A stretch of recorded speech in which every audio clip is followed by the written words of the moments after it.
الحمدللہ وحدہ والصلاة والسلام علی من لا نبی بعد ولا امت بعد اما بعد بسم اللہ الرحمن الرحیم۔ السلام علیکم ناظرین، پروگرام نور رمضان کے ساتھ جو خدا کی بستی پہ آپ دیکھ رہے ہیں، رمضان کی خصوصی ٹرانسمیشن اپنے میزبان ڈاکٹر محمد وقاص جعفر کے ساتھ۔ ناظرین کرام، سرکار دو عالم صلی اللہ علیہ وآلہ وسلم سے جڑے بہت سارے واقعات رمضان میں ہوئے، اور ان میں ایک تاریخی واقعہ 17 رمضان المبارک کو سرکار دو عالم صلی اللہ علیہ وسلم نے اپنے جانثاروں کے ساتھ میدان کارزار میں بدر کے مقام کے اوپر ایک ایسا معرکہ رونما ہوا جس کو لوگ کیا بلکہ اللہ تعالیٰ نے اس کو یوم الفرقان کہا۔ آپ دیکھیے کہ یہ وہ معرکہ جس کے اندر سرکار دو عالم صلی اللہ علیہ وآلہ وسلم کے بارے میں یہ کہا گیا کہ آپ کی تربیت اور آپ کے تربیت یافتہ لوگ اس میدان کارساز میں کیا کریں گے۔ آپ اس بات پہ غور کریں کہ 13 سال جو مکی دور گزرا اس کے اندر عبادات نہیں تھیں، صرف ایک عقائد کی اصلاح تھی۔ توحید کے اوپر سرکار دو عالم صلی اللہ علیہ وسلم نے آگاہی دی، اس کے علاوہ دیگر جو یوم آخرت کے حوالے سے، عالم برزخ کے حوالے سے، عالم ارواح کے حوالے سے، یہ ساری چیزیں اللہ تعالیٰ کے رسول نے صحابہ کو بتائیں۔ اور ہجرت کر کے جب صحابہ مدینے چلے گئے تب جو ہے وہ آپ دیکھتے ہیں کہ 2 ہجری کے اندر ہی شعبان کے مہینے میں رمضان کے روزے فرض کیے گئے، اور اس کے بعد جو ہے وہ 2 ہجری کو ہی شعبان کے مہینے میں زکوٰۃ فرض کر دی گئی۔ تو اب اس بات سے آپ اندازہ لگائیے کہ یہ وہ سارے کام جو ایک شخص کے اندر، متقی شخص کے اندر ہونے چاہیے، وہ سارے کے سارے امور جو ہیں وہ سرکار دو عالم صلی اللہ علیہ وسلم نے تدریجاً اپنی امت کو اور اپنے اصحاب کو بتا دیا۔ اب سرکار دو عالم صلی اللہ علیہ وسلم کی جو منصب نبوت تھی اس کے 4 فرائض تھے۔ پہلا فرض یہ تھا کہ ان کو کتاب کی تعلیم دی جائے اور ان کو آیتیں پڑھ کر سنائی دے، یتلو علیہم آیاتنا، پھر اس کے بعد وَیُزَکِّیہم، پھر ان کا تزکیہ کیا جائے، پھر فرمایا وَیُعَلِّمُہُمُ الْکِتَابَ وَالْحِکْمَہ، پھر ان کو کتاب کی تعلیم دی جائے اور پھر ان کو حکمت سکھائی جائے۔ تو یہ جو مدارج تھے کہ یہ صحابہ قاری قرآن بھی ہو چکے ہیں، یہ صحابہ کا تزکیہ نفس بھی ہو چکا ہے، ان صحابہ کو علم و حکمت کی باتیں بھی معلوم ہو چکی ہیں، اب یہ فقیہ بھی ہیں، یہ صحابہ جو ہیں وہ علماء بھی ہیں، یہ قاری قرآن بھی ہیں۔ اب ان کے اندر یہ طاقت ہونی چاہیے کہ وہ میدان کارساز میں باطل سے ٹکرانے کی قوت رکھتے ہوں۔ تو اس لیے آپ دیکھیں کہ 82-83 جو غزوات ہیں اور سرائے ہیں، ان کو ملا کر جو سرکار دو عالم صلی اللہ علیہ وسلم کی حیات مبارکہ میں ہوئی، کسی جنگ کو اللہ تعالی نے یوم الفرقان نہیں کہا۔ یعنی یوم الفرقان مقام بدر میں ہی کیوں کہا؟ کیونکہ اس میدان میں اتر کر اللہ تعالیٰ نے ایک حد فاصل کھینچ دی کہ حق والے کون ہیں اور باطل والے کون ہیں، اور اللہ تعالیٰ نے نکھیر دیا کہ یہ باطل والے ہیں اور یہ حق والے ہیں اور یہ باطل والے ہیں۔ تو یہ ایک ڈفرنس جو تھا، ڈفرنٹ اوپینین کے حوالے سے دونوں کو الگ کر دیا، اسی لیے اس کو اللہ تعالیٰ نے یوم الفرقان کہا۔ اسی لیے اللہ تعالیٰ نے اور سرکار دو عالم صلی اللہ علیہ وسلم نے ان اصحاب کے بارے میں، یہ غور سے طلب بات ہے، ذرا سمجھیے گا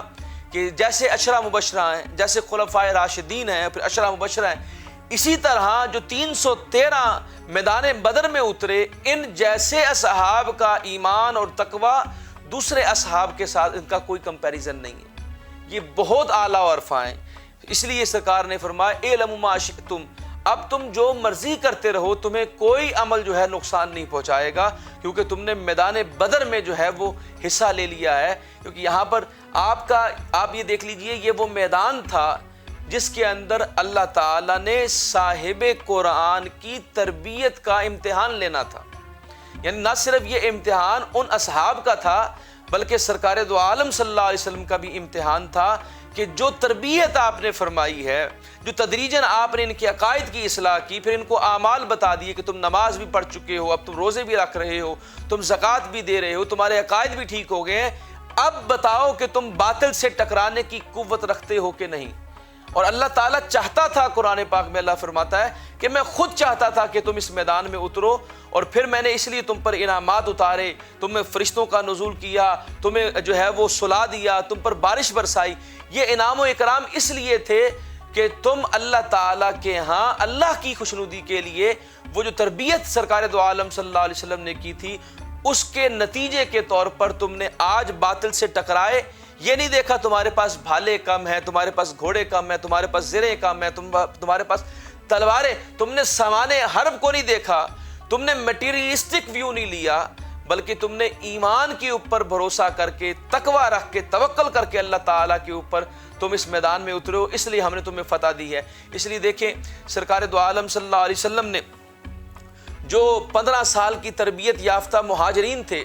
ان کے بارے میں حضور کو کوئی اس طرح کا خیال نہیں تھا کہ یہ جب میں میدان میں ان کو اتاروں گا تو کسی قسم کا لیت و لال سے کام لیں گے، لیکن ایک خدشہ بشری تقاضے کے مطابق ان سے تھا جو انصار تھے۔ اس لیے حضور اکرم صلی اللہ علیہ وسلم نے اس میدان میں اترنے سے پہلے انصار سے پوچھا کہ تمہاری کیا رائے ہے، اور حضرت سعد بن عبادہ رضی اللہ تعالیٰ عنہ جو سردار تھے انصاریوں کے، انہوں نے بڑا ہی دلچسپ اور بڑا ہی پرمغز خطبہ ارشاد کیا، اور سرکار دو عالم صلی اللہ علیہ وسلم کے سامنے فرمایا، یا رسول اللہ صلی اللہ علیہ وسلم، ہم موسیٰ علیہ السلام قوم نہیں ہیں، ہم وہ بنی اسرائیل کی قوم نہیں جس نے موسیٰ علیہ السلام کو کہہ دیا تھا تم جانو اور تمہارا رب جانے، بلکہ یا رسول اللہ صلی اللہ علیہ وسلم، ہم آپ کے آگے لڑیں گے، ہم آپ کے پیچھے لڑیں گے، ہم آپ کے دائیں لڑیں گے، ہم آپ کے بائیں لڑیں گے، ہم ایسے کارہائے نمایاں ادا کریں گے اس میدان میں کہ یا رسول اللہ آپ خوش ہو جائیں گے۔ تو جب یہ خطبہ سنا تو سرکار دو عالم صلی اللہ علیہ وسلم کو حفیظ سلندری نے بیان کیا کہ قریش مکہ کیا چیز ہیں، ہم دیو سے ٹکرا جائیں، قریش مکہ کیا چیزیں ہیں، ہم دیو سے ٹکرا جائیں، سنانے نیزہ بن کے سینہ باطل میں ٹھک جائیں۔ تو اللہ تعالیٰ نے یہاں پر یہ سرکار دو عالم صلی اللہ علیہ وسلم نے جب یہ دیکھا کہ یہ اصحاب جو ہیں دونوں طرف سے مہاجرین اور انصار جنگ کے لیے تیار ہیں، اور سرکار دو عالم صلی اللہ علیہ وسلم ساری رات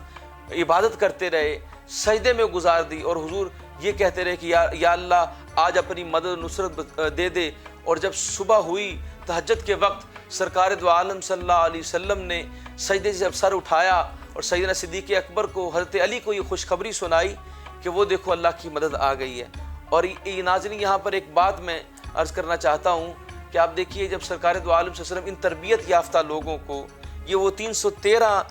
نفوس قدسیہ جن کا کوئی کمپیریزن نہیں، اور ان جیسا نہ قیامت سے پہلے کوئی آیا اور نہ آ سکتا ہے، اور نہ سرکار دو عالم صلی اللہ علیہ وسلم کی تشریف آوری سے پہلے کوئی ان جیسے اصحاب ہوئے۔ یہ وہ ذاتیں ہیں، یہ وہ لوگ ہیں جن کے بارے میں سرکار دو عالم صلی اللہ علیہ وسلم کو اتنا اعتماد تھا کہ اللہ تعالیٰ نے اللہ تعالیٰ سے دعا کی حضور نے، اور کہا یا رسول اللہ، یا اللہ اگر تم نے ان لوگوں کو یہاں پر فتح نہیں دی تو قیامت تک تیرا نام لینے والا کوئی نہیں ہوگا۔ اس کے اوپر اللہ تعالیٰ نے یہ نہیں کہا کہ اے محبوب آپ نے یہ کیا بات کر دی، میں تو کوئی اور قوم پیدا کر دوں گا۔ اللہ تعالیٰ جانتا تھا کہ ان کی وہ تربیت ہو چکی ہے، یہ وہ تزکیہ کرنے والے لوگ ہیں، یہ وہ علماء فصحاء، یہ وہ فقیہ لوگ ہیں جو اب باطل سے ٹکرانے کی قوت رکھتے ہیں، اور آج واقعی ان لوگوں نے حق اور باطل میں تمیز کر دینی ہے۔ اس لیے اللہ تعالیٰ نے کہا اے محبوب پریشان نہ ہوئیے، دیکھیے جبریل آ گئے ہیں ہرا امامہ پہنے، فوج کے ساتھ آئے ہیں فرشتوں کی آپ کی نصرت کے لیے۔ تو اس لیے ناظرین یہ وہ معرکہ بدر ہے جس کو اللہ تعالیٰ نے یوم الفرقان کہا، حق اور باطل میں تمیز کر دی، اور یہاں پر ایسے ایسے کارہائے نمایاں ادا کیے انصار اور مہاجرین نے جس کی مثال نہیں ملتی۔ میں صرف ایک آخری مثال دے کے اس بات کو ختم کروں گا۔ آپ دیکھیں حضرت معاذ اور معوذ رضی اللہ تعالیٰ عنہما، یہ دونوں چھوٹے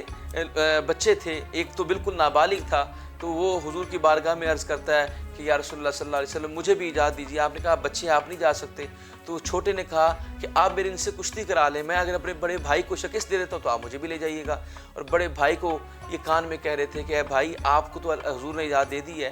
آپ جان بوجھ کے گر جائیے گا، میں آپ کے اوپر فتح لے لوں گا تاکہ سرکار دو عالم صلی اللہ علیہ وسلم مجھے بھی اس میدان میں لے جائیں۔ اس جذبے کے ساتھ وہ لوگ اترے، ان میں بچے بھی شامل تھے، اور سرکار دو عالم صلی اللہ علیہ وسلم کے ان جو جانثار تھے، ان کے بارے میں عبد الرحمن بن عوف نے ان سے پوچھا، اے بچوں، تم میں اتنا جذبہ کہاں سے آیا، یہ تم کیوں چاہتے ہو؟ تو انہوں نے یہ کہا، جس کو حفیظ جلندری نے بیان کیا، کہ قسم کھائی ہے مر جائیں گے یا ماریں گے ناری کو، سنا ہے گالیاں دیتا ہے وہ محبوب باری کو۔ انہوں نے کہا، ہے چچا جان، ہم نے یہ سنا ہے کہ ابو جہل جو ہے وہ حضور کی گستاخی کرتا ہے، تو من سب نبی فقتلوہ، جو حضور کی گستاخی کرتا ہے اس کی سزا صرف قتل ہے۔